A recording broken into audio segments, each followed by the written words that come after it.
I'm guessing we're live. It says we're live. Yeah, it's that. Yeah, I just got the notification, so we're supposed to be live. All right, I have to hush the bells because it's too loud. It's too loud for me to hear, but hello, everybody out there in YouTube land. Hi, everyone. I don't see anybody yet, but I can't see StreamYard. Where does it say live or? We have two people at least. I saw. Oh, there we go. Jackie. Hi, everyone. Hold on, let me. Oh, I need to mute myself. Oh, maybe not. I'll just turn off the YouTube part. Okay. So, hello, Debbie and Pepper Jackie. And of course, welcome Orshi and Chris. Hi, Robin. Thank you for having us. Yes, absolutely. Orshi's having a little bit of visual trouble there on my screen. Oh, there's Deanne. Hey, Deanne. Hey, Deanne. Oh, she's teaching in 5 minutes. Aw. Oh, okay. But hello, anyway. There's a replay, so. So you'll have to watch back later, Deanne, because we're not having a little quick race between a snail and a snake. They might take a little while to appear. So yeah, today. Oh, there's Gerald. Hello, Gerald. Maybe we should wait a couple minutes until everybody gets in the room. Yeah, it looks like my stream is kind of sucky. I'm sorry. It's just our internet is. I'm actually glad we have really gray, dreary weather here today, which seems very holiday-like to me. I'd be kind of depressed if it was bright and sunny out and I'm indoors doing this holiday thing. Gerald, how do I get my hat to behave? I think I need to feed it a Viagra or something. I can't get put something in it. You know, stuff it up. Inspired. Yeah, I need to stuff it with something, don't I? Do you have socks? I don't have. Oh, here I've got some paper towels. Maybe that'll do. Even worse. I don't have any bubble wrap handy. Oh, that's good. There you go. Your hat is sitting proud, Robin. It was supposed. I just made this last week, and what I was trying to accomplish was a Christmas tree. Oh. And there's supposed to be a little sort of a yellowish star on the top, and then different colored garland bands down to the base. Where I ran out of green, and I made like a tree skirt out of navy blue. It doesn't really look like that, probably, but still, it's an impressive 16 inches tall. I mean, now that you explained it, now I know what to look for it, so it looks like a tree. It's sort of the tree shape for a tall, skinny tree. Yeah. It's a skinny legend, huh? Oh, I don't see anybody else popping in. This may be it for now. That's good. I'm going to take that off so I can hear you better. Sorry, folks. I need my headphones.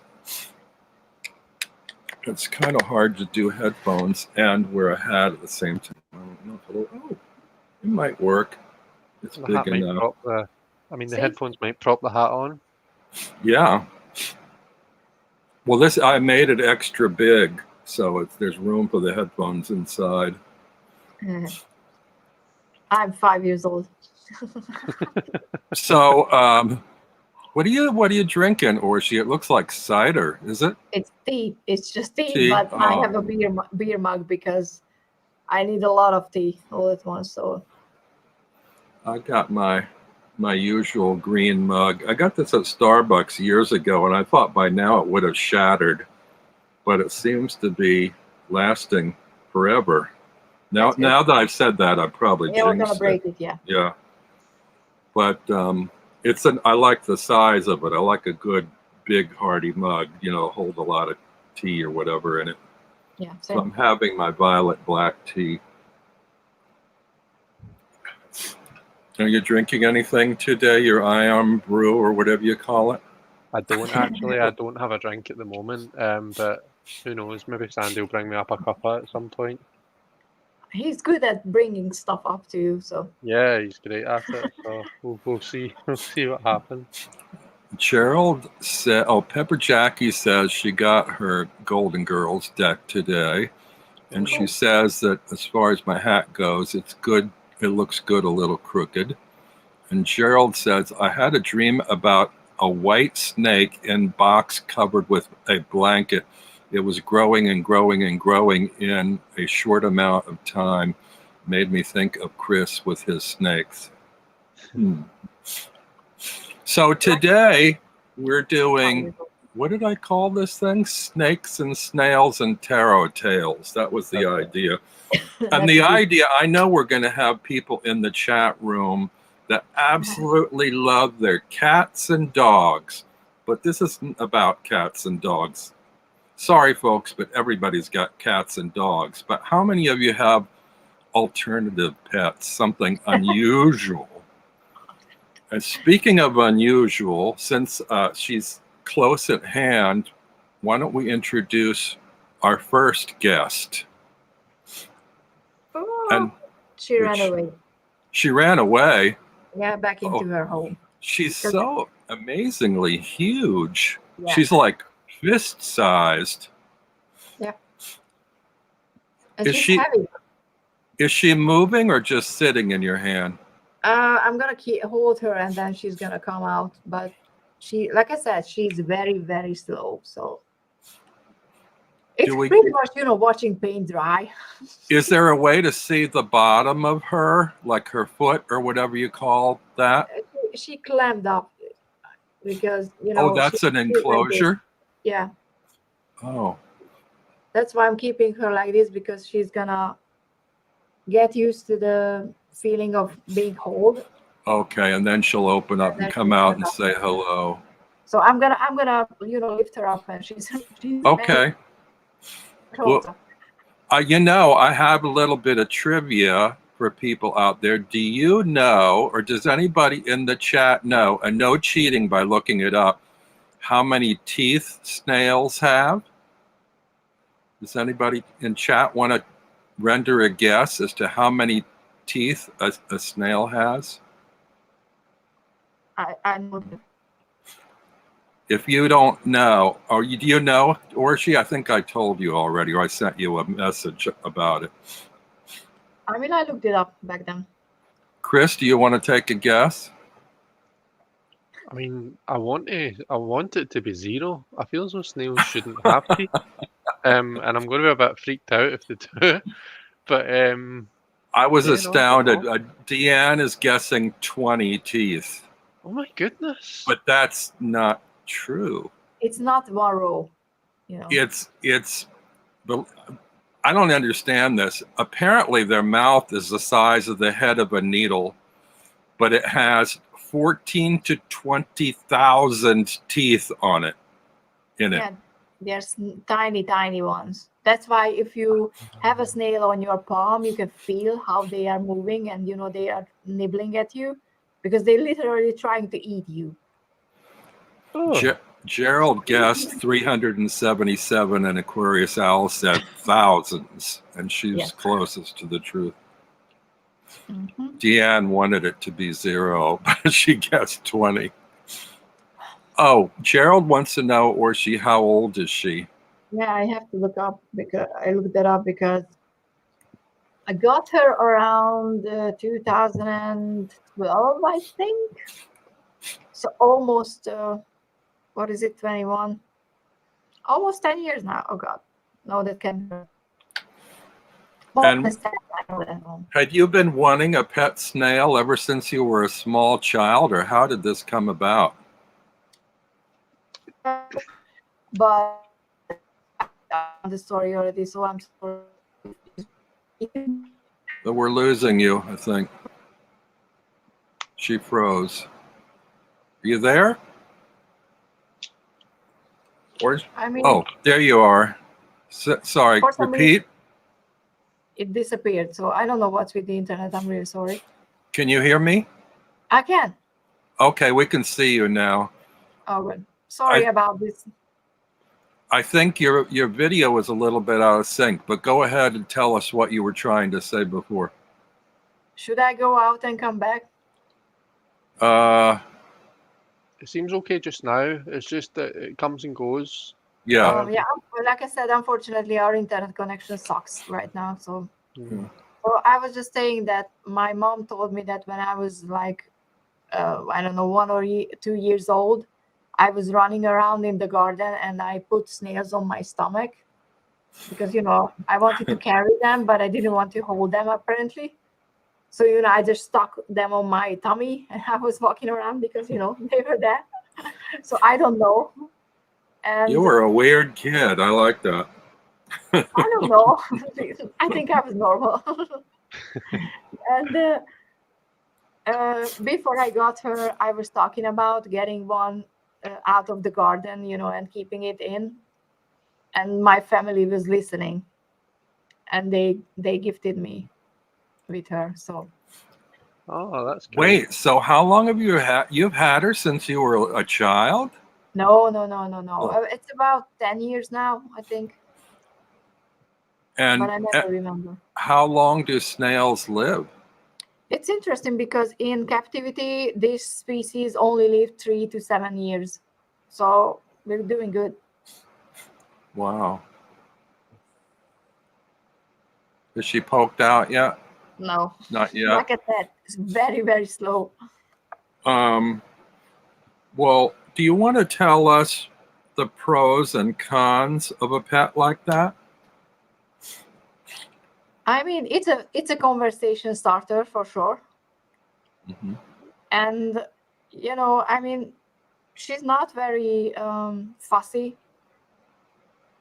So it's so much easier to take care of a snail than, for example, a cat or a hamster or anything like that. Is she vegetarian or does she eat meat? She's supposed to. Yeah, I'm supposed to give her, but sometimes I forget. A raw chicken about 3 months. An Every 3 old months. chicken? Oh. Yeah, piece of raw chicken.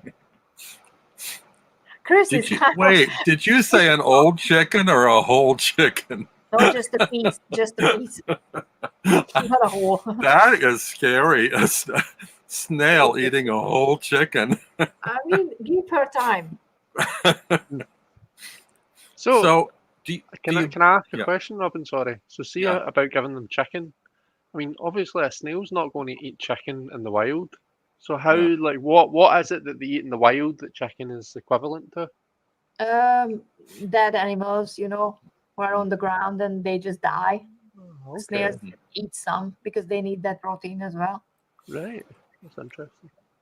So do they snell? Yeah, snell. Do they snell? Do they sell snail food at the pet store, or it's just whatever you have in the house? I just assumed they only ate like lettuce or something like that.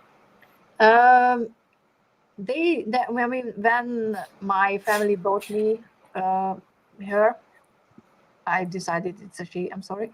I got a list of foods that she can eat, and some that she can't because it's poisonous for her. But she has a taste.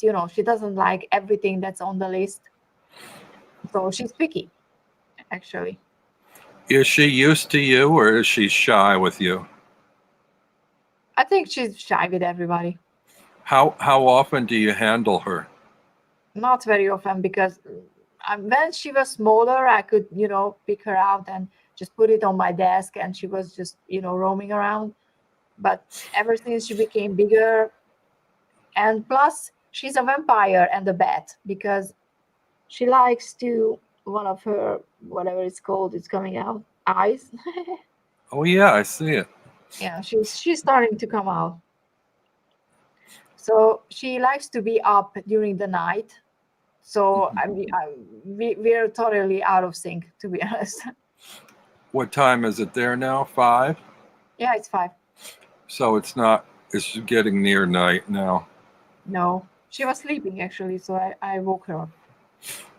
And what's you keep her in an aquarium or what, or terrarium, or where does she live? I tried, but that's just too annoying to clean. So I'm keeping her in a big IKEA box, Oh, and I is it just I drilled holes on the top because she needs what is it called? air? That one as well, but moisture, Moisture, humidity. humid. Yeah. So is it just an IKEA box, or is there like earth or plants or water in there, like like a little pond, or what's in there? I have Stones. yeah. I mean, there's a soil, and there's a bowl where I put her food in because unfortunately, because the humidity is high in the box, everything starts rotting very quickly. So I have to change that often. But other than that, I have a ceramic plant potter, or what is it called? The thing you put your plants in.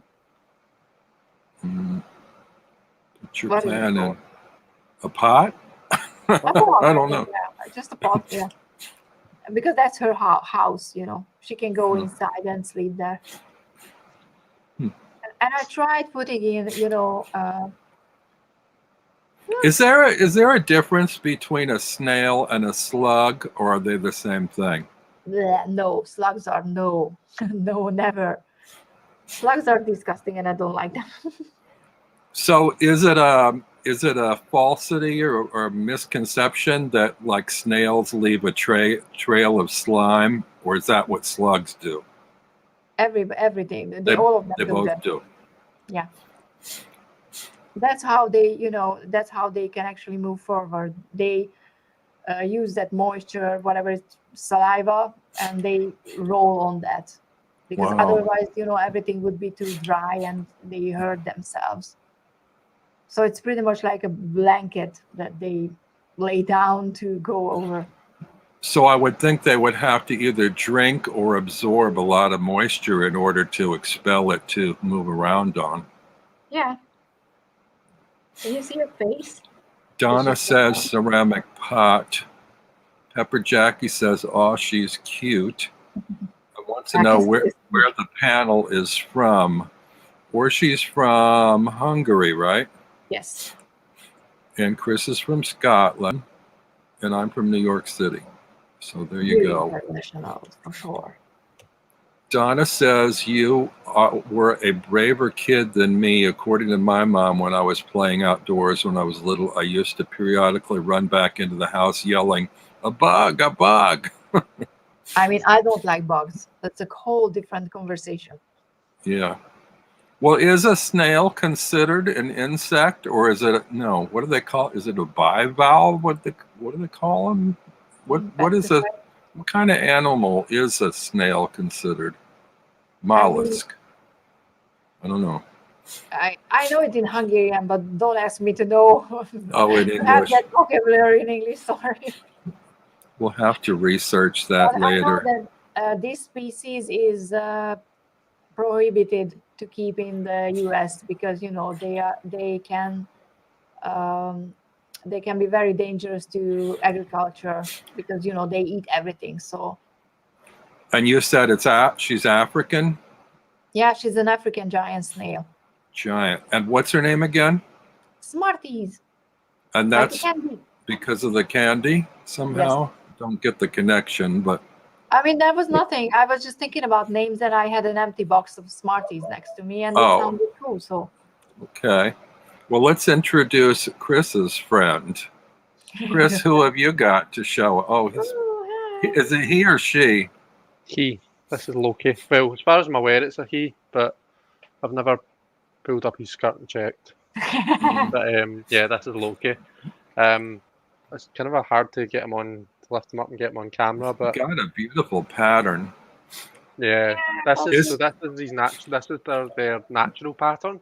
Well, actually, no, I tell a lie. He's not quite a wild type, but he's close to a wild type. I'm going to see if I can change over to the table camera and let you see him slithering about here.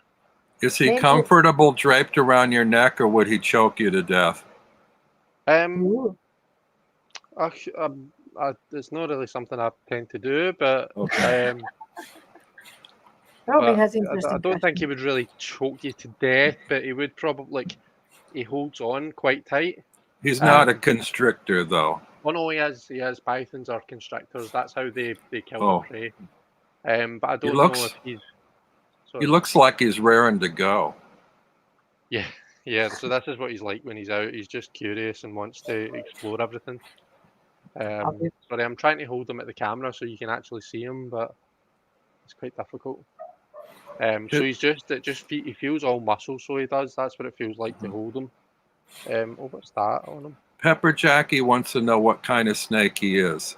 So he's a royal python. You guys in the US call them a ball python. I'm just showing you like kind of it's quite difficult to show you actually. Do you know why it's called a ball python? Because they ball up when they're scared, Robin. They kind of curl up into a wee ball. Aw. So their instinct isn't to attack; it's to curl up in a ball and hide their head and just wait for danger to pass, kind of a thing. Yeah, maybe you should put Chris on, full screen. Oh, that's a good idea. Why didn't I think of that? How do I do it? We have Simon to help us out. I can't remember how to do it, though. Oh, on the right. Oh, here we go. Solo. There we go. Yeah. Right, Loki, your moment to shine. Your 10 minutes of fame. There you go. How long do you have him? How long have I had him? I got him, I think it was in August of 2019, Orshi. Oh. So, yeah, I've had him a couple of years now. And why did you name him Loki? Was it from the Marvel series or some other reason? I don't know if it was so much from the Marvel series. I just like the name for a snake. I just think it's a cool name. Is he a trickster? No, not really, no. Well, in saying that, though, he has, there was one time we had him out of his vivarium because we were checking it for mites. And we had him in, it's like a big, dish. No, it's not. A big washing basket. So a laundry basket that's open at the top, but it's got closed sides. And I've always used that, for keeping him in whilst I've got him out his tank, and it's never been an issue.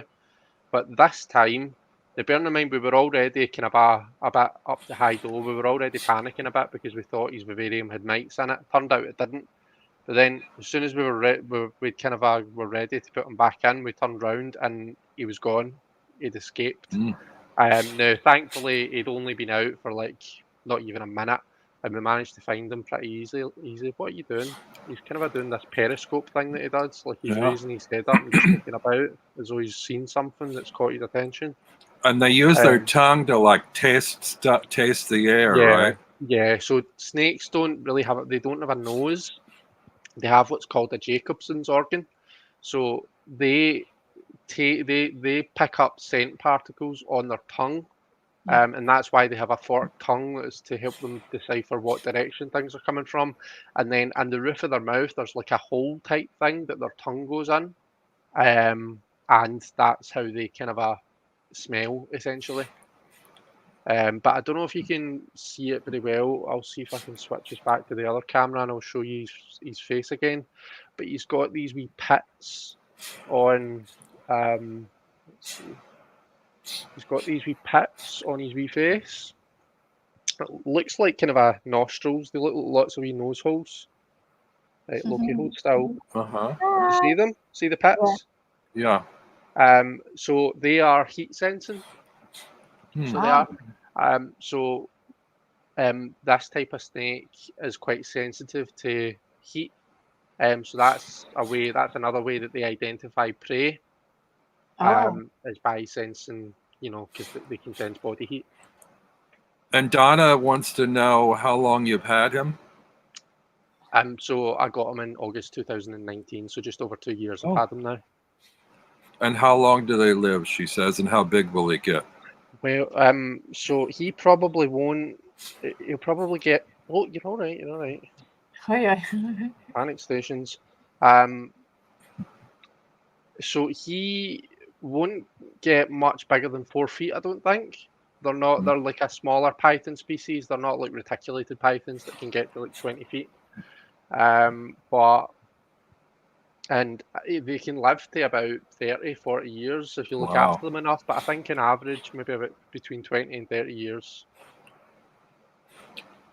Has he ever bit you? No, he's not. No, he's never even hissed at me. And I want. Oh, to they that hiss? Oh. snakes, yeah. Huh. Yeah, sure. Look, you never heard like people doing an impression of a snake? Like when you say to a kid, what does the snake say? They always say, "S," but he's never done it. He seems like he's trying to get away. If you feel like he wants to be back in his home, we won't hold you. But if you're okay and he's okay with hanging out, that's fine too. Well, maybe put him back. Maybe put him back just now. That's maybe best. Yeah, don't- let's not annoy I the don't want to snake. keep them out in the light too much. They're Yeah. nocturnal, you see. So, right. Oh, you've got a resident snake handler there, right? Yeah. I'm sorry, I'm 5 years old still. Snake handler and tea server. 2 wee You- seconds, guys. I'm just going to go and make sure he gets back in okay and stuff. All right. Sure. Okay. Sure. Thank you. We will go back to Orshi if I can figure out again how to remove.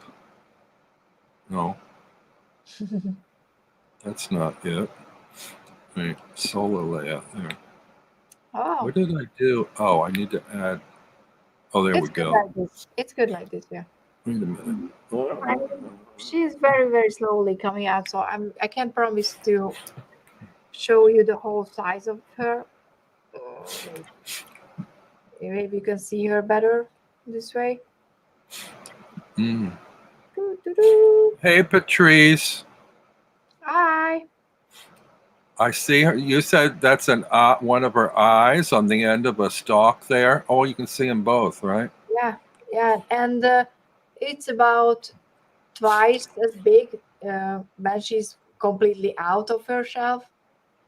But she's, she's still worried because she's hanging in midair. So So do they move independently, those eyes?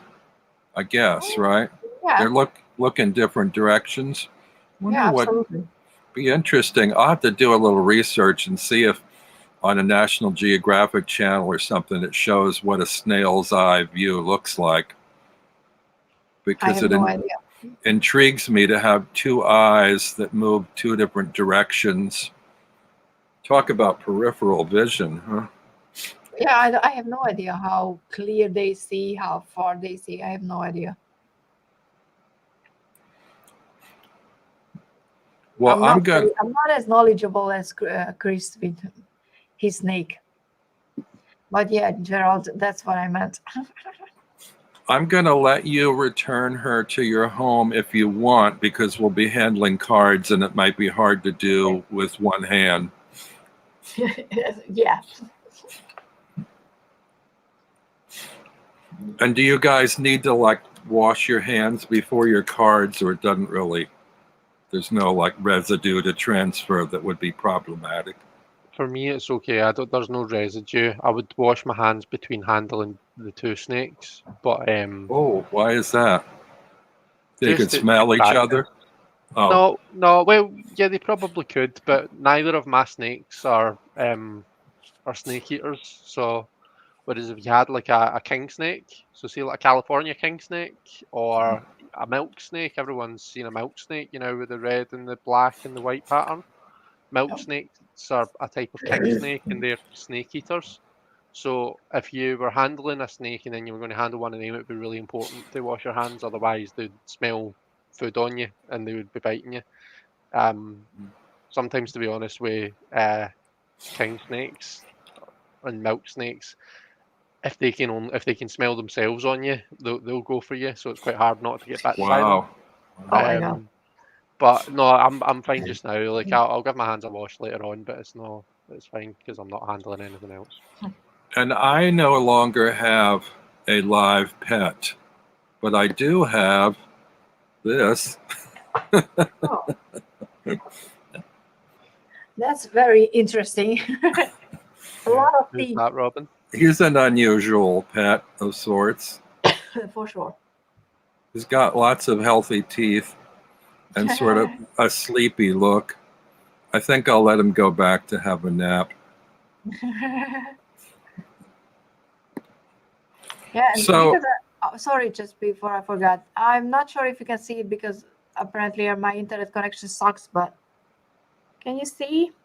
Yeah. A little bit. Wait, Yeah, maybe if I make you bigger, I'll be able to see better. Oh no. Burmese?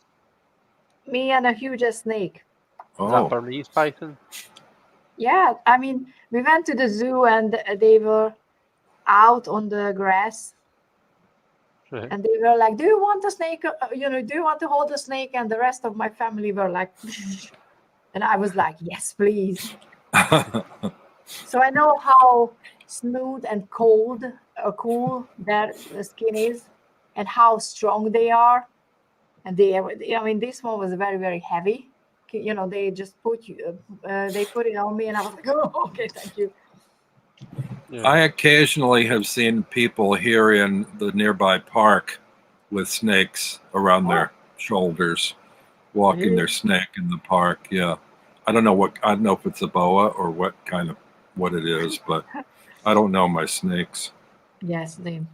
Oh, I was going to ask Chris if there are pros and cons to owning a snake, and also I don't know if I got your history on acquiring snakes. So I guess one of the big cons is they eat rodents. So that's for a lot of people that's that's a deal breaker. There's no way they can be, either feeding them live, which I don't Yep. do, is illegal to do here, or keeping dead rodents in the freezer. So that's why lots of people wouldn't want one right away. Matu are like really well behaved, but some snakes can be notoriously defensive. They can be quite unhandleable. So yeah, I suppose that's another con, but that depends on the snake. The pros are you only need to feed them once a week for most snakes. For kind of a bigger snakes, it's even less. Like boa constrictors, once a month is enough if you're giving it a big enough prey item. I think they're like Orshi said, it's a conversation starter. Do you know what I mean? It's something different and interesting. Um, And they're in a glass enclosure. yeah, so both of them are in wooden vivariums. I should have taken a picture of it and had it ready to show you because like their ribs are quite cool. When you say wood, does it have wood walls or does it have glass walls? It has wood, kind of a back, sides, and well, pretty much wood at all 6 sides. It's a 4 foot by 2 foot by 2 foot, so it's like long along the way, and then 2 foot and 2 foot deep. But it has like glass sliding doors. Aspasia just came in. Welcome. And she says, I love all these animals. When I was a little girl, I raised snails and I got a snake for one of my sons. We named her Cleopatra. I adore snakes and all reptiles. Oh, that's cool. What kind of snake did you get for your son, Beth? I mean, I would like to have a snake, but yeah, snake. Okay, I was like, am I saying the right word? Not snail. But yeah, I love mice and little mouses, and I'm like, I'm not feeding them. Like, But do all snakes eat mice or can you feed them like insects or other items? I wouldn't touch those either. So. Oh. Most do, Robin. There are some snakes garter snakes, which I think are quite common in the US. They can live off like fish and I think even when they're small enough, like worms. Like when the snake's small enough. But to be honest, for most snakes, there's no substitute for a good rodent diet. Yeah. Rodent has everything that they need. And there are no vegetarian snakes? No. No, the closest thing you can get to a vegetarian snake is an African egg eater snake, and they eat eggs. So they're quite cool. So they're quite unique. They've got these two they don't have teeth, so it's quite. It seems like it would be quite an attractive option for a snake, but the problem is sourcing eggs that are small enough for them to eat. So they eat when they're babies. They eat like kind of a button quail eggs, tiny wee eggs, and like there's certainly nowhere near me that sells eggs that size. I don't even probably from the Chinese supermarket I'd be able to get like smaller eggs than just normal chicken eggs, but like there's nowhere that I would normally go to that would have anything except chicken eggs. Well, the reason I ask is I just assume all reptiles are meat eaters, but when we look at dinosaurs were reptiles, and some of those were vegetarian. So I don't know. I don't know if that translated through by way of evolution or not. I suppose there's some lizards. I'm sure there's some lizards that. Am I talking rubbish? I'm trying to remember if only eat vegetables. Do turtles only eat? Do they eat meat as well as? I think they do eat meat as well as vegetables. I think some do. I think there's some turtles that like snapping turtles. I'm sure. I mean,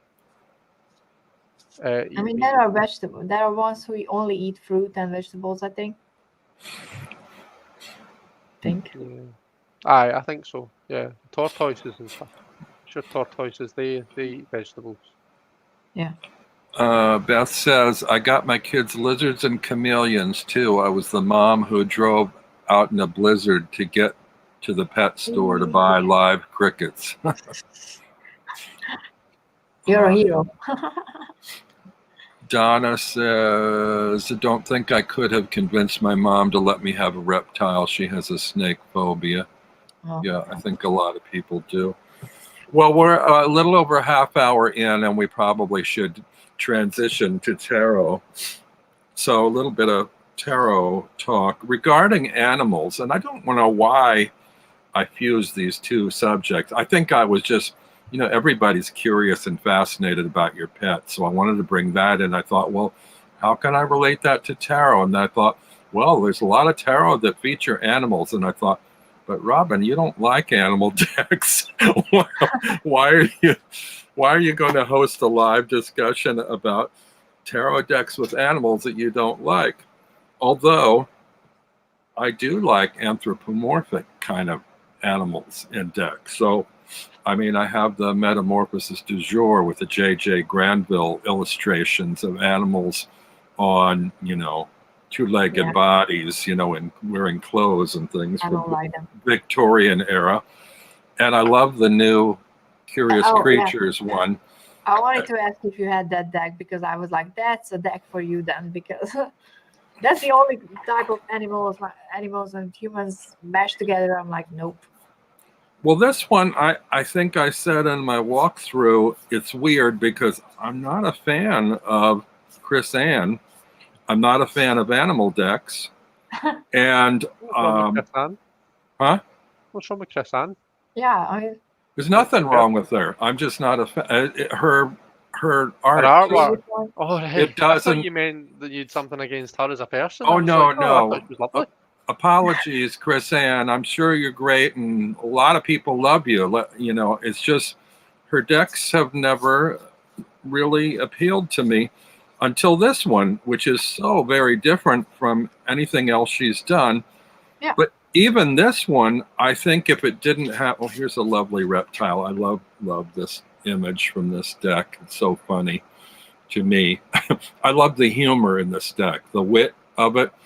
But if the colors in it were muted, I might not be interested either, because I really love the bright pop color palette of this deck. And I love how the images, some of them go like outside of the borders. They have borders, but the images kind of crawl off the edges. So you can't trim them. One thing I didn't mention in my walkthrough, I don't know why, for some reason in the aces, she uses the actual animals. Like here's an octopus tentacle, and there's no human aspect in this card. And all 4 aces are that way. But every other card, she's got, creatures wearing, walking around on 2 legs and doing human things and clothes.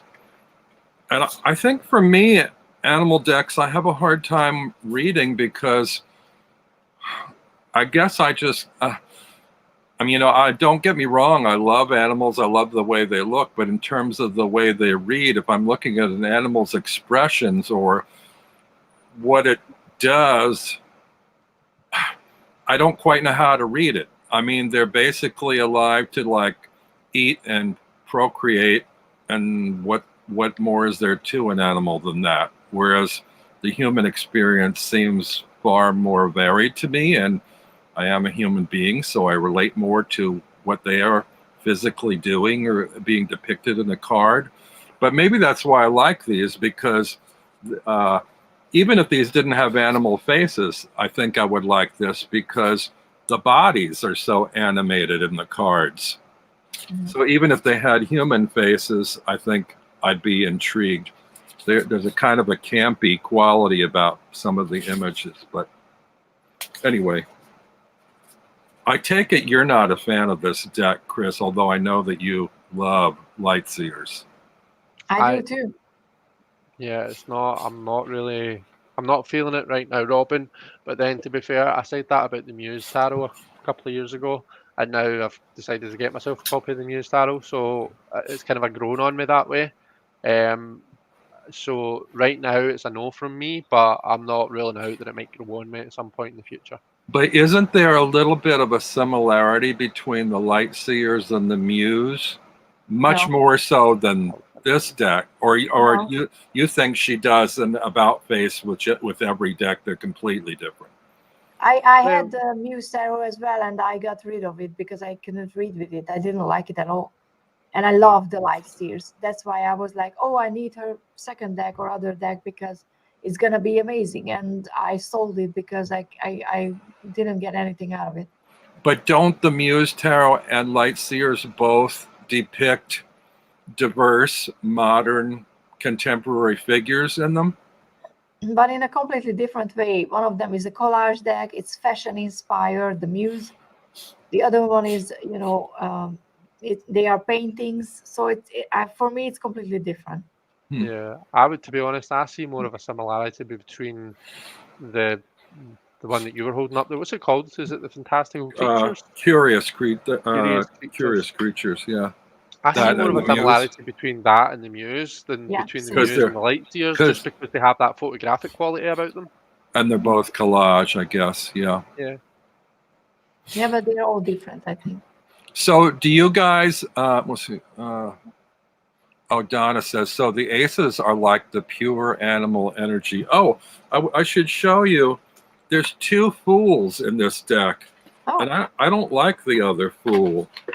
See, this is the original fool. It's an actual dog jumping off a cliff. Right. And it's like, I don't get it, because none of the other cards in the deck are like that, except for the aces. But what does the guidebook say? The other version of the fool, I like this one. This is, a figure with a dog's head jumping off a cliff. What's that coming out the ground? Huh? What's coming out the ground behind her, pointing towards the bottom region? It's hard to make out. I can't tell if it's I think it's it looks like a feather. It's either a feather or a flower. I can't quite make it out. It looks like a feather, but I don't know why a feather would be on the ground there. I don't know. Well, messages from the angels. I don't know. Donna says, I was slow to appreciate the Muse Tarot too, but got it eventually. So the aces are like pure animal energy. What is pure animal energy? What does that mean? Well, the aces are the pure energy of the suit, aren't they? And you're Yeah. commenting on the fact that they, it's just animals. It's not animals on people. So I think that's who was it that said that? Was it Donna or Beth? Um, Donna. She's answering your point about the fact that it's just animals on the ace. So she's saying it's the pure energy of the suit, the pure energy of the animal. Simon says the fool's red feather, which Yeah. I forgot that the fool has a red feather in his cap, I think. Yeah. But so how do you? I guess both of you like animal decks. I think both of you have shown some from your collections. And how do you read with them? Want to start? What's that? I asked Chris if he want to start. Yeah, sure. I mean, to be fair, I don't have very many decks that have no people in them that are exclusively animal. I can think of the Wild Unknown, and off the top of my head, I can't quite think of another one right away. But like, as in how do I read with a deck like that? I don't know. I think I don't know. I guess I just like substitute. So you're kind of use the expressions on the faces and things like that. I mean, I think to a degree you can see the same thing in an animal's face. Well, I wondered if you defaulted to the labels or whether you pick up on something in the image of the card to work with. Definitely use the image in the card as well. I think some more than others, admittedly, but so there's the 5 of Cups in the Wild Unknown, right? Look at how sad that horse looks. Is it eating? Is it eating or drinking? No, I think it's just a sad horse. I don't think it's eating or drinking anything. I think it's just kind of got its head down. Whereas, like for example, wait, what number was it? 5? 5 of Cups, yeah. Which is, I'm trying to remember. The 5 of Cups Sadness. is It's the loss. grieving card. Oh yeah, right. Card. So I'm looking for the High Priestess. Or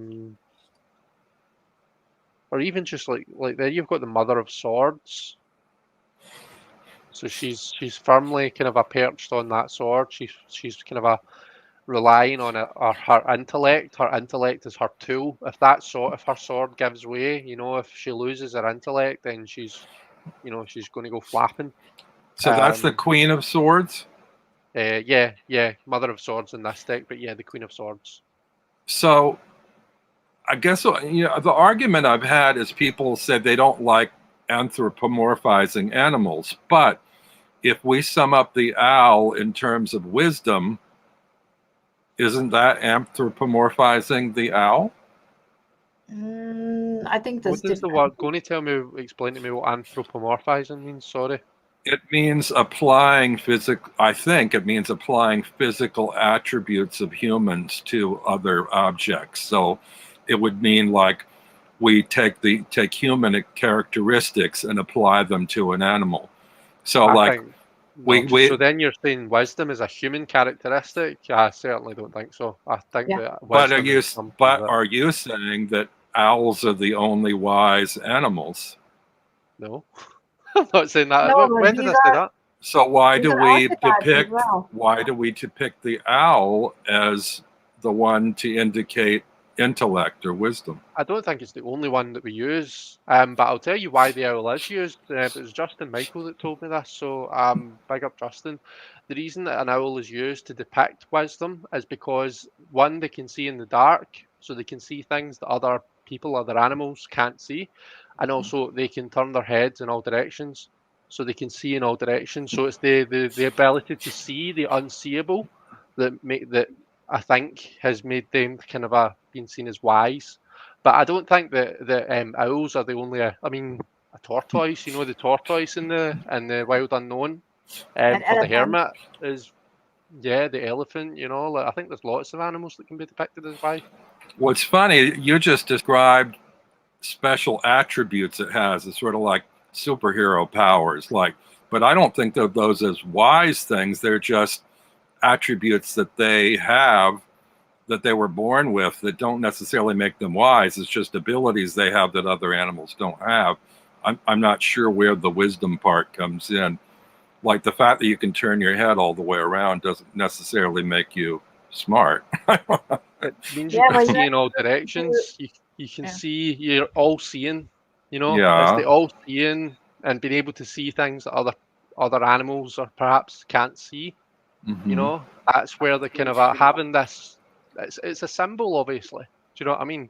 Yeah. Like you've got to kind of make jumps, you've got to make links, but it's being able to see things that other things can't see. Mm. I think to me it seems like an obvious thing. Like I can totally get it, but And I you have mean to that look into, yeah, you have to look into mythology and how humans, look at things and how we create our own explanations of the world and how the world works. And it comes from, shamanism and other animalistic religions and stuff like that. So it's not a new thing that owls are wise. Okay. It's come with the human history and the human experience. I want to point out that Simon, yeah, it's almost called him Herman.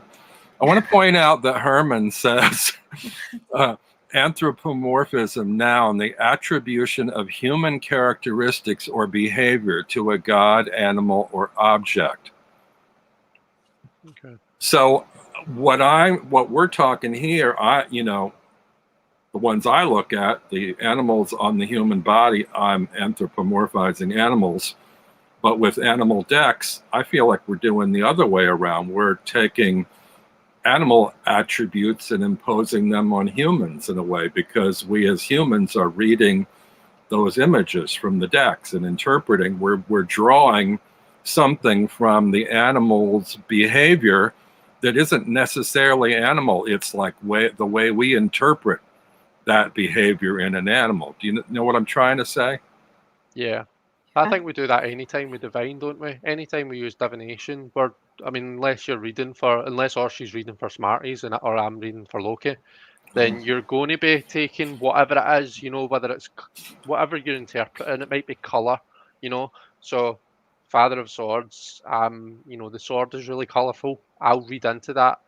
Do you know what I mean? But Mhm. I'm using that and I'm applying that to the human experience because I'm looking at these as a human, and 9 times out of 10, 99 times out of 100, I'm probably going to be reading for another human. So I think anytime we use divination, we're doing what you just said. Mhm. Yeah, I think the difference is that I don't like decks where human bodies have animal heads. I don't Mhm. like that mixture. I have no problem when I have a card like the Three of Cups with three happy squirrels, because I can see that as a happy scene. But I don't like it when, I mean, if these were three squirrels and, like with human bodies, I wouldn't like that, because for me, mixing those two, it's just not something that I like. But that's just personal taste, Yeah. nothing more. No, I'm just intrigued by the whole thing, actually. I don't know why I like what I like or why you like what you like. I don't know why I have difficulty reading certain types of cards versus other types of cards. For me, it's kind of like, it's almost like the same trouble I have with pip decks. That's like, it's easier for me to see people with physical bodies doing physical actions that I can read into the body language, the attitude of the action, Same. what they're performing or doing. If I see squirrels frolicking, okay, that's squirrels frolicking. How does that relate to me as a human being? I don't know what to do with that information. Yeah, but you don't. I mean, if you look at a card like, I'm assuming you can't see, but this is from the Oak Ash and Thorn. It's the Three of Cups. If you see three happy animals, you can't see the happiness, Yeah, because but is there any all more you have to to. it? Is there more to it than that? But Or is the that it? Three of Cups is three happy squirrels. So it's support, it's happiness, friendship. I think the card has everything that I associate with the card. the meaning. So does that reduce it to keywords like happiness? No, I'm just trying to describe what I get when I look at the scene. It Yeah. would, for me, it would work with humans because they would act the same. Okay. Okay, so I have problems with decks where there's only one animal and the animal doesn't do anything because I don't know enough about animals in general. Yeah. That if there's a mongoose, for example, I don't know what mongooses are known for, so I can't draw from that knowledge. Right. But if I see 3 happy squirrels, Right. I'm gonna be happy. The card you just showed makes more sense to me than if it was just a portrait of a squirrel card. Yeah. Yeah. And Because that's why I mean I don't have a lot of. I only have one animal dex, the oak, ash, and thorn. I don't even have the wild unknown because I look at those images and I get nothing out of them currently. I wanted to show a couple of cards. No, I have decks that have animals in them but aren't animal decks, like the Mara Loon. Now this is the, I have to read the title, add it upside down. This is the death card, and it's an Ouroboros snake. You know, it's kind of hard to see here in the video, but it's sort of the night sky. It's like there's the cycle there, you know, because it's swallowing its tail. So there's a circle there. So I can read the symbolism of the circle. I can read the fact that it's swallowing its tail. It doesn't necessarily have to be a snake, but it is. And through the negative opening, we have sort of like stars in the sky, kind of the universe. So, I mean, there are a few things in this card I can read into it than just say a snake card. But it is, you know, it's part of this deck. Sometimes I have trouble with like cards like mermaids and stuff. You know, I mean, I never quite know what to make of a mermaid because there you've got half human, half animal, but they're just kind of swimming around. So I don't know what to do with those. Anything in the guidebook? Because, you know, with every deck, if there's an explanation in the guidebook, then no, there's no guidebook with this. There's just some keyword cards. And then there's this one, which I'm very intrigued by cards that have with humans that have antlers on them, which I don't think of as a fusion between human and animal in the same way as those other cards, because this is more like a headdress, I guess, rather than actual horns growing out of her head. But there's stuff there related to shamanism and relating earth to sky and I guess the power of animals in the wild and relating to the earthly realm or something. I don't know. Yeah, could be. I just want to show you one more. This is from Tarot of All Ages. It's hard to see, but it's probably the only card I have a snail in on top of a toadstool or mushroom. But I just thought I'd share that. Yeah, so I don't generally, I don't mean to be like provoking an argument so much as opening a dialogue about this, because if you can help me fall in love with animal decks or find a way to approach them, then all the better. But I don't think everybody has to read with all type of decks, so I'm not gonna sit here and try to convince you to do something that you don't have a connection with. I can take any deck and look at its beauty, and if I can't get it in the card, I can read it through the label. But that feels like it almost defeats the purpose of that particular deck. If, you know, might as well be a blank card with a label on it, you know. Yeah. But now I wanted to ask Chris, because I know he was excited to do this, and I probably put a damper on the whole thing. But when you said, I'm excited at the idea of doing this, did you have certain things in mind that you wanted to present or discuss or with relation to the topic? Because I may have taken it in a whole different direction.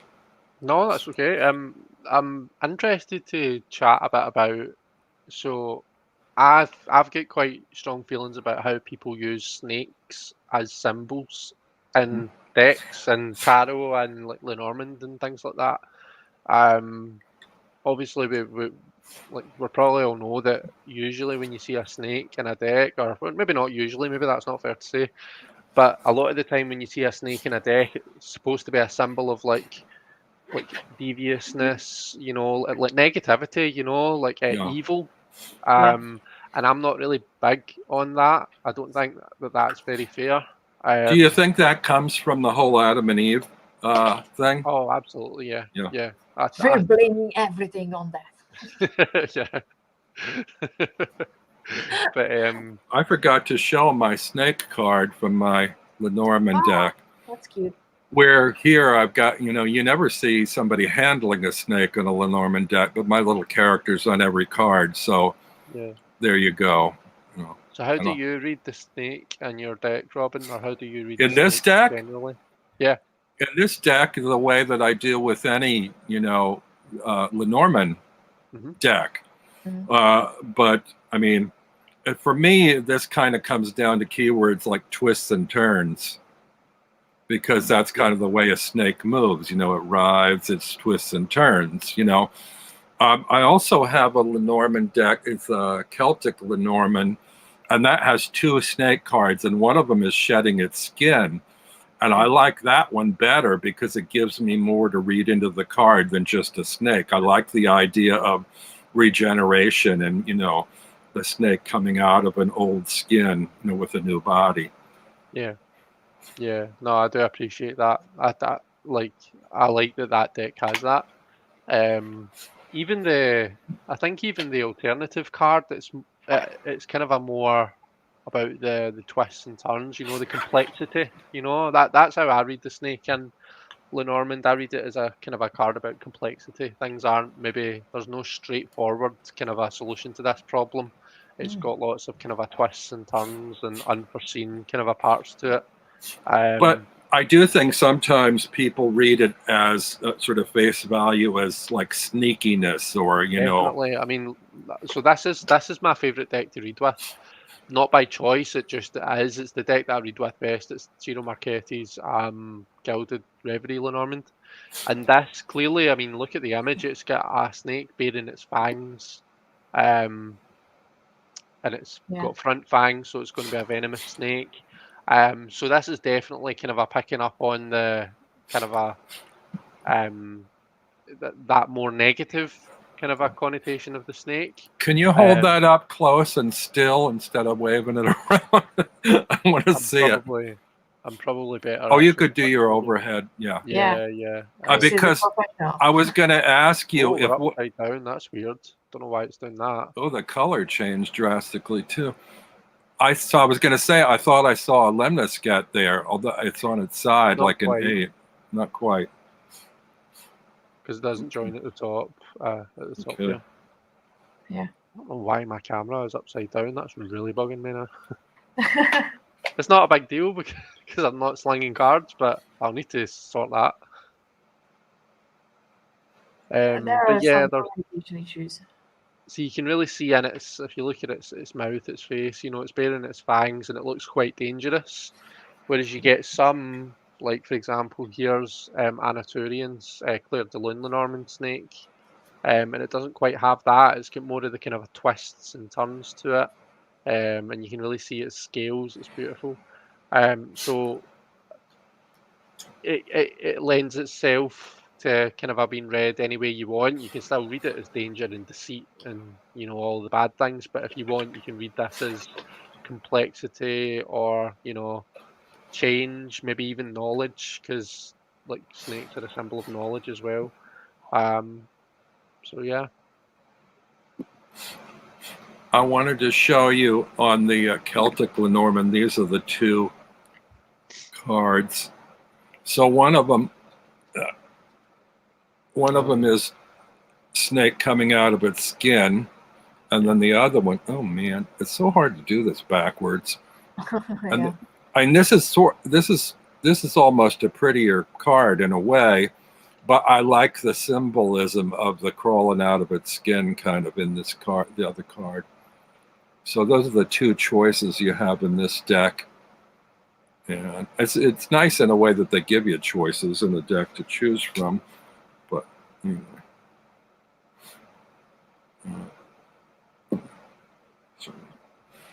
Do you have any more snake or snail cards that you'd like to show, either of you? I've got some tarot cards, but I'll let Orshi go for a bit if you've got I only have the Chariot from the Oakish and Thorn with the snail. Wait, let me solo you here. No need, because it doesn't make it bigger. Yeah, and unfortunately, for some reason, in StreamYard, my camera doesn't focus on cards, so you have to look it up. But yeah, there's a snail on top of a bird's head. Hey. And the snail is using the birds as a chariot, so. I can think of a card that's got a snail on it. Let me just find it. I mean, this deck has a lot of cards with tiny snails, so. And Simon has a deck with a snail. I forgot the name of the deck, but yes. Oh yeah. Anyone know this deck? Oh yeah. There's a wee snail. I think we sort of underestimate the snail in that one and sort of take it for granted because it's just kind of crawling its way along. I never really thought much about it before. Do you apply any particular significance to the snail in that card, Chris? I think it's just the message of Pentacles in general, but the kind of the Nine of Pentacles, slowly but surely wins the race. Yeah. And I think I think the snail has that. It's kind of underestimated, but it gets there slowly but surely. Well, when I look at her, that seems to show like all that she's accomplished over time. And then when you look at that snail, it's on the left side of the card moving towards the right. Mm-hmm. And it's sort of like an expanse of distance or time. And to me, it kind of mirrors, like how far it has to go to accomplish what it needs to accomplish. So I'm kind of glad they included it in the card. And it could almost be an cute afterthought, but every little symbol means something. I think I get more meaning out of the snail than I do out of the bird in that card, to tell you the truth. Yeah, so that's the hunter, the bird. Well, the snail symbolizes independence as well. So, with the Nine of Pentacles, I think it's a great symbol for independence. Like it's, you're getting there. It's just a very slow process, like you said. What do you make of that bird with the hood on it? For me personally, it's about, it's not so much the bird itself, it's more the commitment and the discipline that she's had to demonstrate in order to be able to hold that bird like that. It's one of the things about this card is being committed to something, being disciplined and sticking at it. And that you need to do that to be able to tame a bird. So I think that's what that's there for. And it's a hunting because it's got one of those little masks on, right? Is it? Yeah, a hunting bird? I thought you said a hummingbird. No, hunting. Yeah. I got the wrong word. It's like a falcon or something. Yeah, it's a falcon. Yeah, but they put those little hoods on them. I'm not sure what that's. I think it's to distract them from being distracted by prey. No, like they remove the hood before they start the hunting. So when they are carrying the bird around, the hood is on. But because as soon as it sees, I think it starts to search for a prey or something like that. Yeah. But I mean, I understand that everybody loves snakes here, but humans learn to be afraid of poisonous bugs and snakes and sharks because there's a reason and there was a need. We had to, as a human species, we had to know that was a dangerous thing to walk home and stuff like that. So when we were living closer to nature, there was a need to know which animal was dangerous. Now we have a distance between us and nature. So, associations can change, but I don't see a problem with these type of associations because they come from a very instinctive place.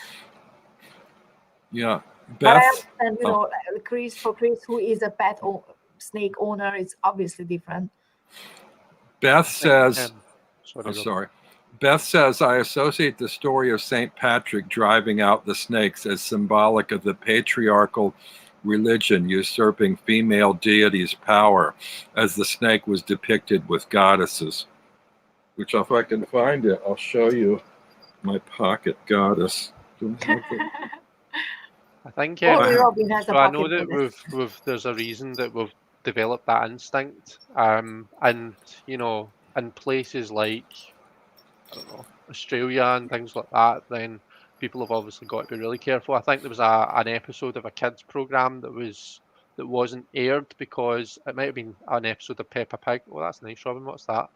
It's a Minoan snake goddess. Oh.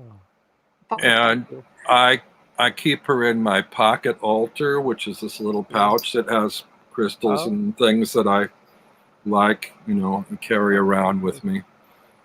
So I don't know why I was drawn to this out of all the gods and goddesses there are. It just struck me as unusual. It has a lot of sort of power to it, and it's very not the way we often think of as female power or energy. I don't think, but I don't know. I mean, sorry to interrupt, but snakes are phallic symbols as well, and this goddess is holding two phallic symbols like, haha, you're not bigger or better than me because I can handle you. Sort of. I mean, that's what I was getting.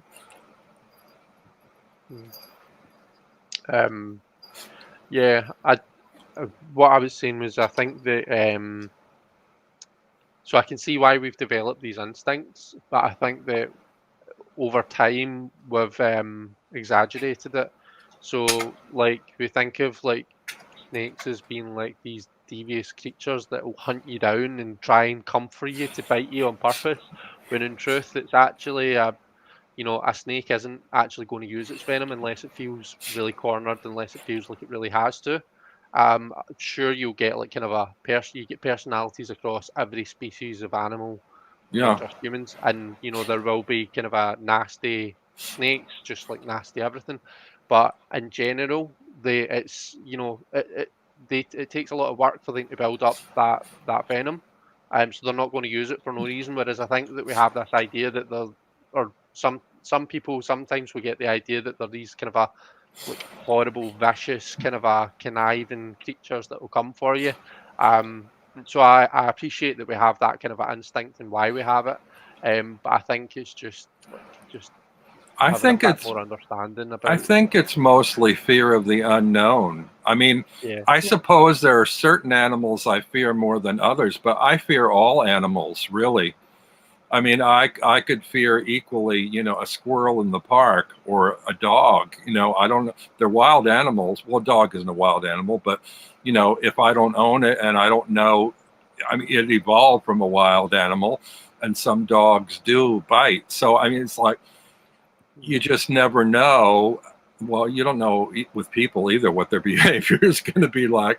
Yeah. But with some animals, you have a little bit of a better sense than with others about how they're going to act. Like, I would probably feel more comfortable with, petting a strange dog than I would putting my hand out for a cat, just because my personal experience with cats is that I've been, clawed at, one too many times. You just want to learn from your own experience. Yeah, that's true. And that's funny because I just wanted to mention cats, that people still hold that ridiculous idea that cats don't love their owner.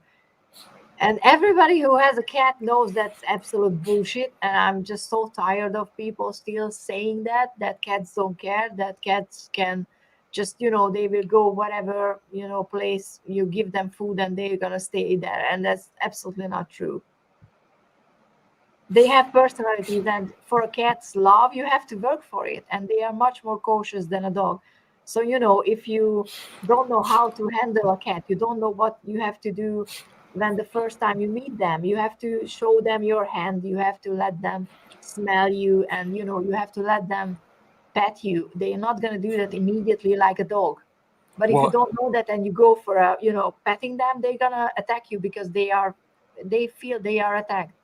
So it's just a misunderstanding with the snakes as well. and you watch these animal channels and you see these animal handlers or veterinarians or whatever, and they're far more comfortable handling a whole array of animals because they are familiar with the behavior of the animal, they're knowledgeable, and we just don't have that knowledge in everyday life, about an array of animals. Like Chris is obviously going to be much more comfortable handling snakes than I would be because I don't know enough about snake behavior, Yeah, exactly.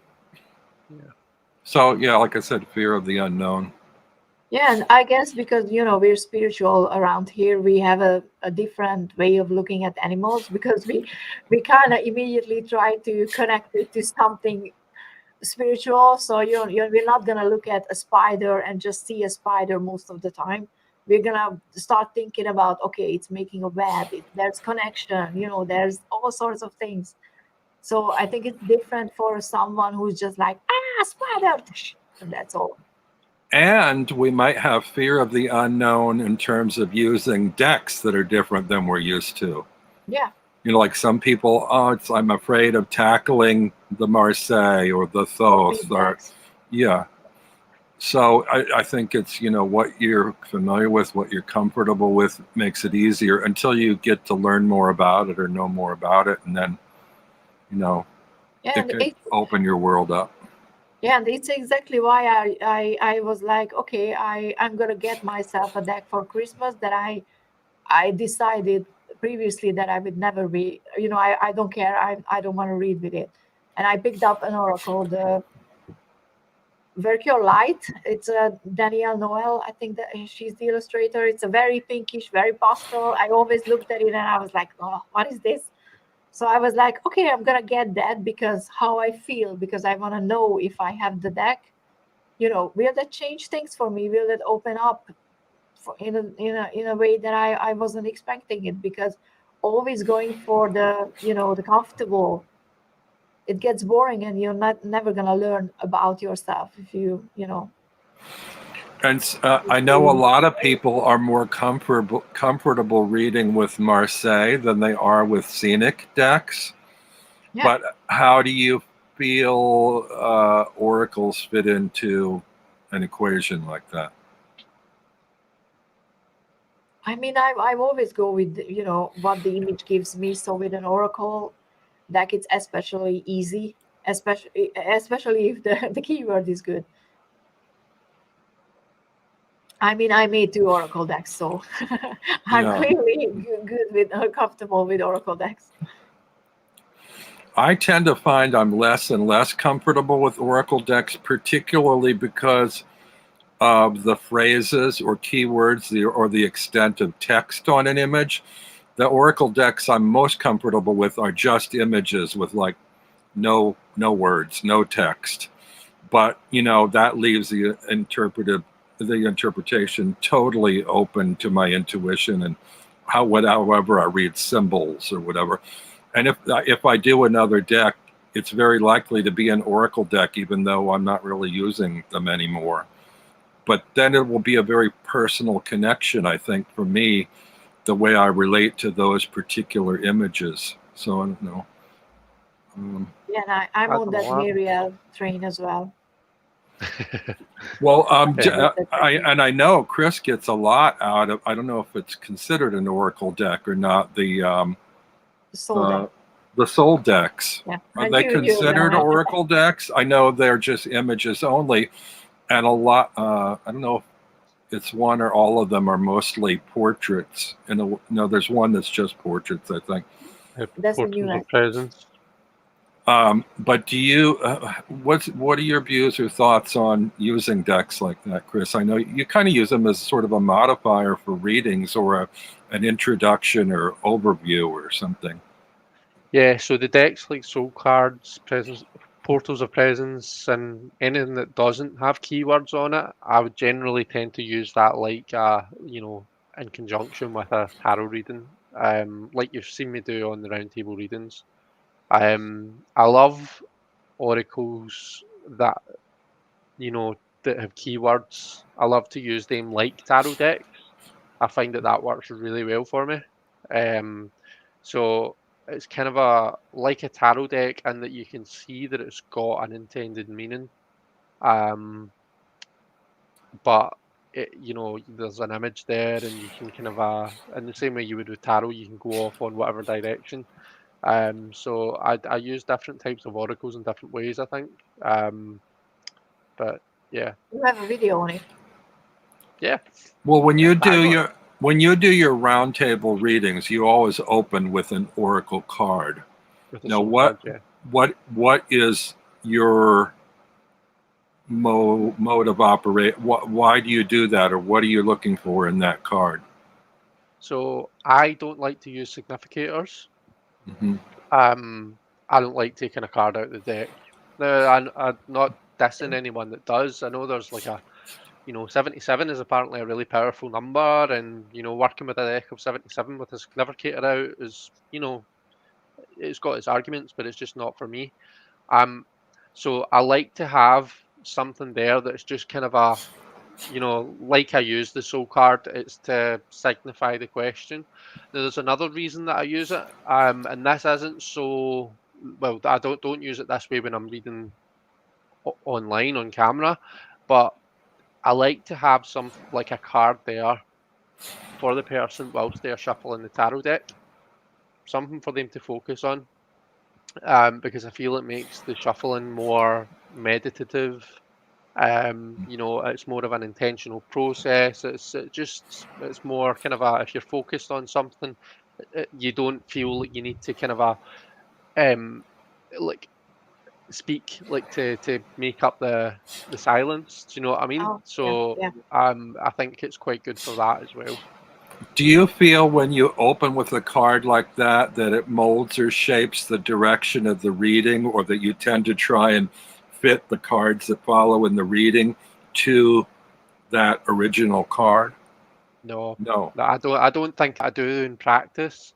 I usually, I mean, again, you'll have seen me doing it. Usually, we read the soul card, we look at it, and we apply it to kind of an issue in general, and then it gets put to one side, and we don't really look at it again, but we bring it until the end. We'll bring it in at the end, and it's a good kind of a book, bookend type thing. It's good to bookend a reading like that, but I don't feel that it certainly not negatively influences the reading in any way. Not for me anyway, personally. Do both of you? I'm sorry. Go ahead, Orshi. No, I just wanted to say that when Chris was reading for me that card, the first, soul card, which I'm not gonna get that deck because at least for now I can't get much out of it. But for me, that was just pretty much how I felt in that moment. And like Chris said, while he was shuffling the card, I was, looking at the card, and the chat was, talking about different meanings. So it was more like, not filling up space sounds really bad, but in a very good way, because it was finding a point where we're starting the reading from emotionally. I mean, for me, that was the experience. Both of you are comfortable working with multiple decks at one time? Yeah, absolutely. It's not something I do very often. Very rarely do I work with more than one deck at once. Usually I've got a tarot deck and that's what I'm working with. Like if it's just for me, just me on my own, and like when I do my kind of a Thursday nights, it's generally just one deck. But I have, obviously I pull the soul cards in when I'm doing the reading for someone else, and I've like done, Kelly's three voices where you've got Lenormand, you've got tarot, and you've got oracle. I think that works quite well, but it's not something I do that often. I mean, I started the second channel for posting readings, and I post weekly picker cards, and I use at least 7 decks in them. And my reason for starting those videos was exactly that, so that I can play with my decks. And I really like how they interact with each other. When I get the same card twice, you will know immediately that there is something there. So I don't know. For me, it works really, really well. It opens up the reading in such an interesting way, because you would think that the more card you get, it's more limited in a way, because there will be this and that and that, and you have to combine them. But for some reason, it just works. I don't know. I can't explain it, but I really enjoy reading with multiple decks, actually. I actually had this idea, this idea in my head. Obviously, it would need to be a very specific situation, but I love the idea of having 2 tarot decks and doing a reading for a couple, Oh, or Mhm. like for a it yeah. doesn't need to be like a romantic couple. It can be like 2 friends, but doing a reading on a relationship. You start off pulling cards from one deck for one person individually, then pull cards from the other for the other person individually, and then you shuffle the remaining cards together from the 2 decks. They'll get shuffled into one big super deck, and then you pull for the connection between the two. That's I kind li- of an idea that's floated about in my head, but I've not had the opportunity to actually try it out That's yet. a I great like argument starter. I like that idea, and I'd like to volunteer for that. But I don't know. Could you do it with me and somebody else that I only have an online friendship or relationship with, I mean, in like theory, you another could do tarot? it. There's no reason why you couldn't. We could Yeah. do it for you and your wee purple friend there, Robin. Your wee friend that you had on the camera half an hour ago. I was going to say I'd be interested to see what it says about me and one of the many other tarot hosts I'm friendly with, that I don't feel, like we're besties or anything, but just to see what the relationship is reflected by in the 2 decks. I think that would be, I'd love to do that. So put a little tick in your book for me that I'm I'm gonna keep interested. this idea in mind. Yeah. And I'm gonna be like, oh, are you in a relationship, or do you have friends? You want to read it? I'm just trying to sort of wind up the session, but I wanted to ask, shifting gears a little bit, we're in holiday season. Are there any holiday-ish sort of decks that you're working with now in this month? Or are there any that you might recommend as holiday oriented or holiday gifts? I'm afraid to say holiday gifts, because then that just means pushing your most current favorite deck on people.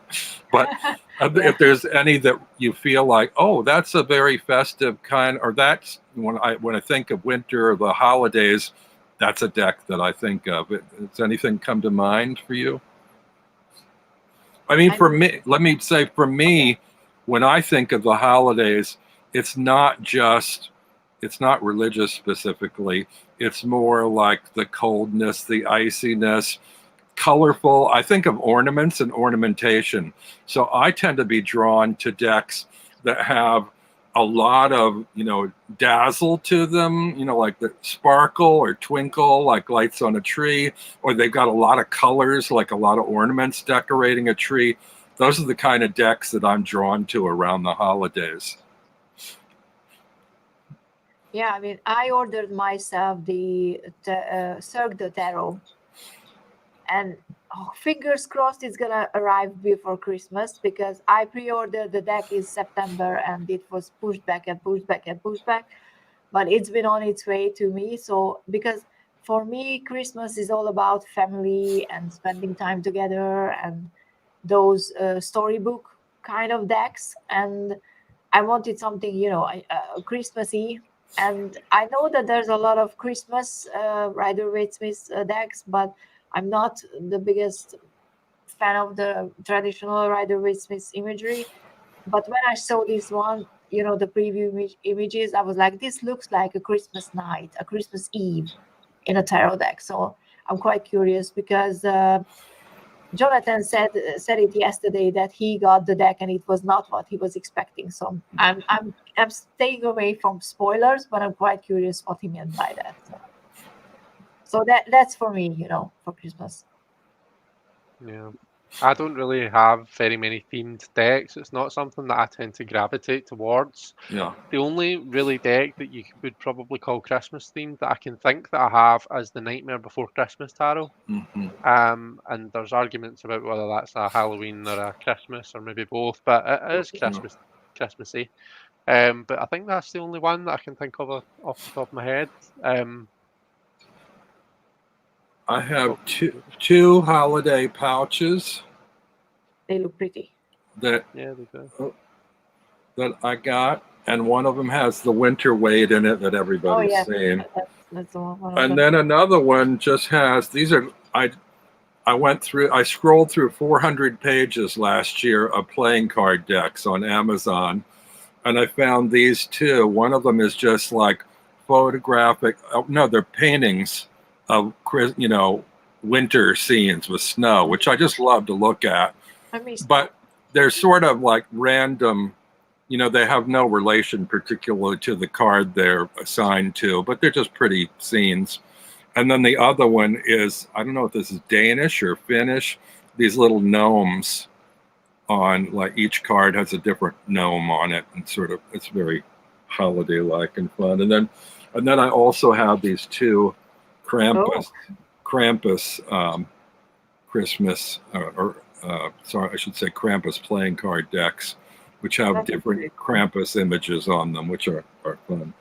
But along the lines of the Nightmare Before Christmas, I haven't done a walkthrough of this yet, but I just got this last night. It's the Disney Alice tarot deck, and it's very much, I think all those Disney-ish decks are kind of in that same mode. Well, the Guillermo del Toro, I don't know if he's with Disney or not, but they all basically are pip decks, that they have. I think Nightmare Before Christmas is a pip deck, right? So they have some images and then some. Mm-hmm. The thing about these decks, I kind of feel like they're more like souvenir decks than tarot decks. It's like if you're a fan of the movie, it's a souvenir and it relates more to that and your relationship with the movie than it does to the tarot. You can read it as a tarot, but a lot of the images in this deck in particular seem randomly assigned, and I got it because I like Alice and I like the pop colors in it and I like the design. But I have yet to find a really good Alice deck because the very first illustrations of Alice were by Lewis Carroll himself, which I didn't like, the little hand-drawn images. And then John Tenniel's illustrations, everybody knows, but nobody has put out a perfect John Tenniel deck, which I'm waiting for. The little one that comes in a tin has redrawn some of his images and taken liberty with some others. And even this one, it's supposed to be Disney, but this art is not it's not the images from the Disney Alice movie. The colors are similar, the style is similar, the illustrator is completely different. It looks like they're trying to emulate what they did when they released little picture books for kids based on the Disney movies. They didn't take stills from the movies. They repainted them for these little books. And that's the way this is too. It's kind of like done. They have the style of like the people that did the matte paintings in the back of the Disney films or something. So they're nice. It's beautiful artwork and it's very stylized, but it's misleading if you think you're going to get exactly the stuff from the movie, I think. Now, I don't know about the one Nightmare Before Christmas, if those are stills taken from the film or whether they accurately look like those characters. They're not stills, but they are drawn in the exact same style. I think they licensed the images. Yeah, I think so. I'm trying to think who reminds us. I sort of wonder why when it's got Disney's name and stamp on it, why wouldn't Disney approve of stills taken from the movies? Why do they have to be redrawn? If it's a Disney. Probably a distribution issue because it's not just Disney. Probably it's different companies and they might not give their, the rights to other forms of, but I like this one. I mean, I haven't seen this Alice deck, but I kind of like this. I had FOMO about this deck because it's not due out here till December 28th. Oh, And I went looking for a walkthrough online, and then I found out there's a Barnes & Noble exclusive version of the deck that came out earlier. wow. And I thought, all right, I'll go ahead and order that one so I have something to play with, because I may end up including it in my 2021 decks, Oh, And the walkthrough that I saw online, the only difference, I think that the design on the box was a little different, and there's a little sticker down here that says Barnes & Noble exclusive, and it also comes in a little velveteen drawstring nice. bag inside the box, but I don't know whether the one coming out at the end of the month is the same or not. They probably won't have the bag. You usually don't have it. The backs are nice enough. All right. Yeah, it looks nice. I mean, I'm not the biggest Alice fan, and I plan on rereading the story because I read it when I was like 14 or something, or even younger. And it's one of those stories that you have to reread it when you're an adult and you actually know shit about life. So I'm quite curious how I'm gonna relate.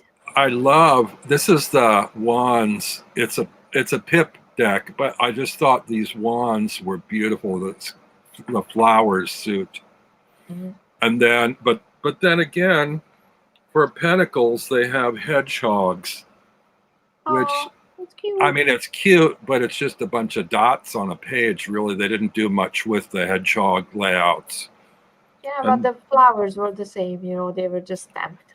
So. Well, yeah, I guess, but I don't know. Somehow they seem more exotic. There's a little bit more diversity in the flowers. And then for swords, they've got the spears that the playing card soldiers carry.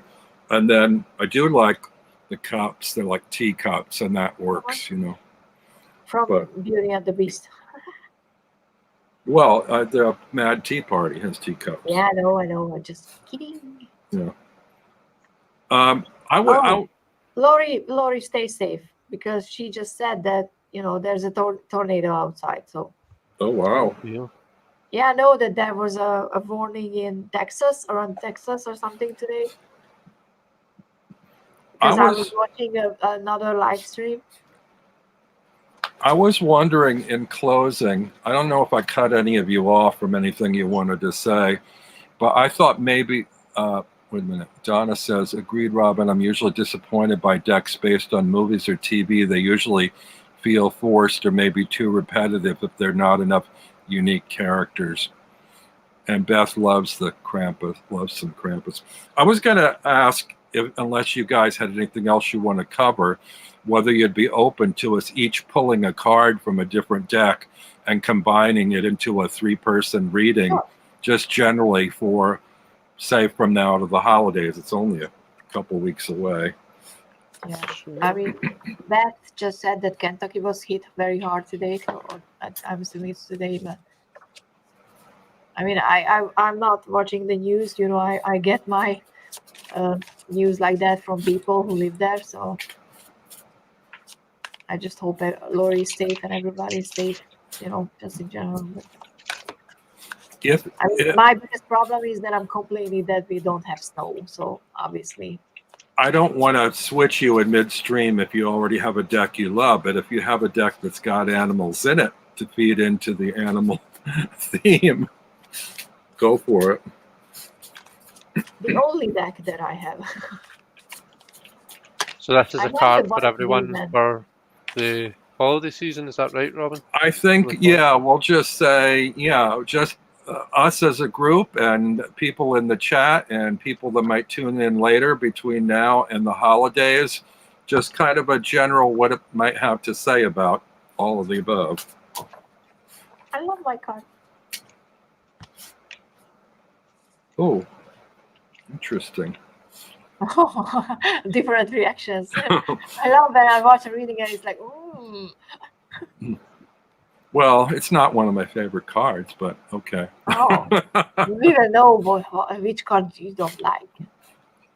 It's not that I don't like it. It's just in this deck, it's not one of my favorite depictions. But okay, everybody got their card. Yes. Reveal. I The got lovers. the lovers. What did And the you get? lovers. You The got the lovers. lovers too? Yes. See? Oh my See? God, 2 lovers. Synchronicity. Which one is Chris's? I can't make it out. That. Yeah.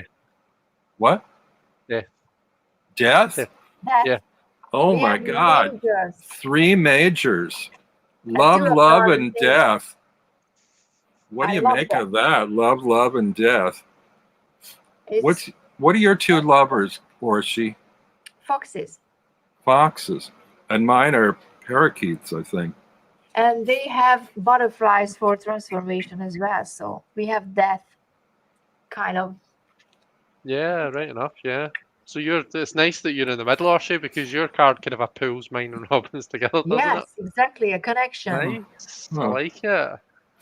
So are we I mean, both of your lovers cards, the figures in them look quite attentive to each other, don't they? It's quite sweet actually. And both of Yeah. them, they both Mhm. they care very much about their other half, and they're looking after them. Look at those 2 wee foxes.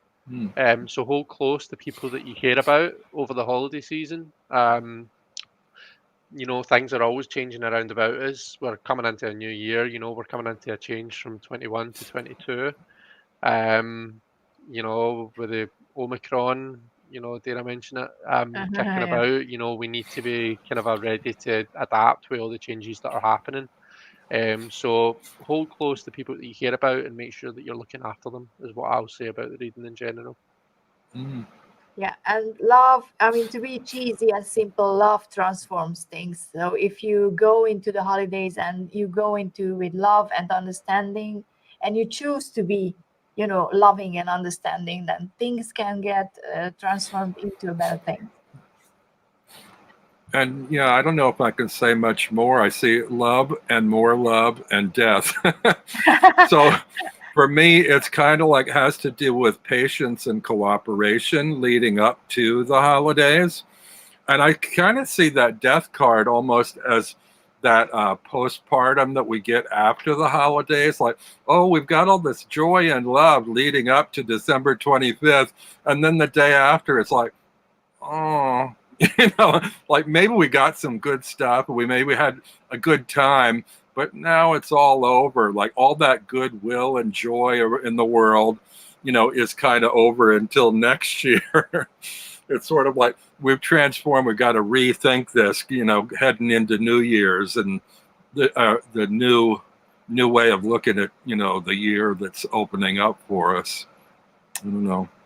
Yeah, transformation. Oh, Donna And thinks it can look he's like a chicken, you make you cook a chicken for Christmas and eat it, and you end up with that card. Donna says these are lovebirds, so they need a companion and should not be kept alone. So, not sure how that is distinct from fox behavior and fox pairings. Foxes are supposed to be, they do everything for their own offsprings. So they will protect, they will provide, they very much family orientated like that. What's the animal in the death card? Was it a bird or Yeah. 2 animals? Yeah, some sort of bird. You can see the kind of a beak, and you can kind of make it. Hang on, let me change again because Oh, maybe the foxes killed my lovebirds, and that was the No. result. That's a different kind of reading. That's not about love and transformation. That's a horror story. Foxes in the hen house, Yeah. If we reach out to someone who is alone, lonely, it can transform both of us, says Donna. Yes. All right. Oh, Lori tries. Oh, she said she had to head out for a tornado, head to the basement. Oh, she's all right. Yeah. All right. Well, thank you guys for joining me today. And I may or may not see you in Simon's chat with Deanne later on, about an hour, a little more than an hour from now. definitely. So Well, everybody again, out there, thanks for joining us, and hope I didn't traumatize you too much. And have fun over the holidays, and I'll see you probably in the new year. And see you next Thank week, you. on my live stream, because I will have my Christmas stream next Saturday. Great. Okay. Oh yeah, Chris, do you want to say anything about stuff you have coming up? I shouldn't cut everybody off too soon. I can't think of anything immediately off the top of my head, Robin. Which I know isn't very exciting. So You just no, doing your no, regular Thursday, or you I have a? think so. That's the plan for now, anyway. But we'll see what happens. Okay. Bye, everyone. All right. Bye. Happy holidays. Bye. Thank you for having me, Robin.